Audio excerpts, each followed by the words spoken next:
தமிழ்நாட்டுல ஒரு காடு இருக்கு. பகல் நேரத்துல யானை கூட்டமாவும் நைட் நேரத்துல புலிகளும் நடமாடும் ஒரு உன்னதமான காடு. ஒரு காலத்துல போலீஸையே பல ஆண்டுகள் திணறடித்த ஒரு மனுஷன் வாழ்ந்த காடு. அது மட்டும் கிடையாதுங்க, இன்னும் இயற்கை அழகு அப்படியே இருக்கும் ஒரு உன்னதமான காடு தான் சத்தியமங்கலம் காடு.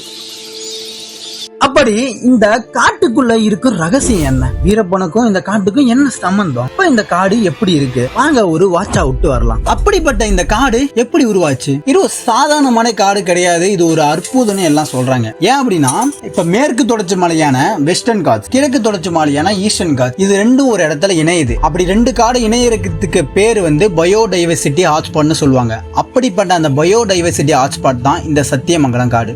இதோட மண் வளமும் நல்லா இருக்கும்னு சொல்லுவாங்க. ஏன்னா இதுல நீங்க பார்க்க முடியாத மரங்கள் கூட இருக்குமா. ஃபேமஸான சந்தன மரங்கள், ஈட்டி மரங்கள், பாக்கு மரங்கள்னு விதவிதமான மரங்கள் இங்க நிறைய இருக்கும்.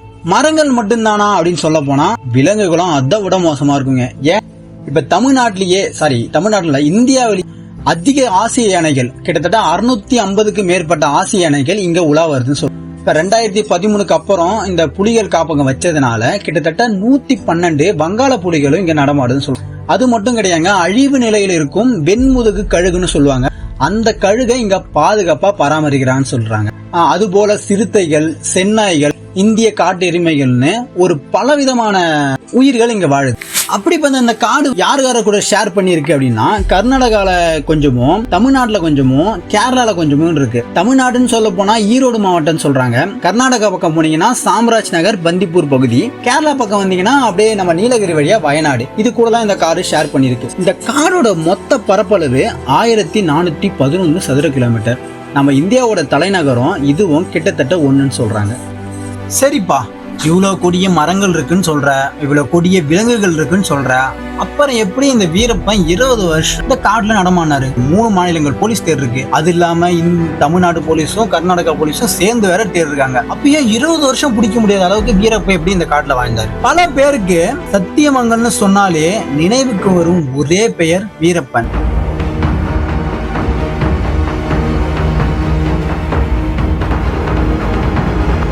கர்நாடகா, கேரளா, தமிழ்நாடுன்னு 3 ஸ்டேட்டையும் அலற வச்ச ஒரு மனுஷன். கிட்டத்தட்ட 1980ல தொடங்கின இவரோட பயணம் 2004 வரைக்கும் நீடிச்சு. இந்த காடு கிட்டத்தட்ட இந்த ஒரு மனுஷன் கட்டுப்பட்டதான் இந்த 20 வருஷமா இருந்துச்சு. அங்கிருந்த ஒவ்வொரு செடி, மரம், பாறைன்னு எல்லாமே இந்த மனுஷனுக்கு அத்துபடியா இருக்கு. அப்படி எந்த அளவுக்கு இந்த காடு இவருக்கு பழக்கமா இருக்குன்னு வச்சுக்கீங்களேன், சந்தன மரம், டஸ்க்ஸ், அதாவது யானை தந்தங்கள், இது எல்லாத்தையுமே ஒரு குறிப்பிட்ட இடத்துல புதைச்சு வைப்பாராம். கிட்டத்தட்ட ஒரு வருஷம் 1.5 வருஷம் கழிச்சு கரெக்டா போய் அந்த இடத்த கண்டுபிடிப்பாராம். கிட்டத்தட்ட எப்படி பாத்தீங்க, 1411 சதுர கிலோமீட்டர் காடுல எந்த இடத்த வச்சாலும் கரெக்டா கண்டுபிடிப்பாராம்.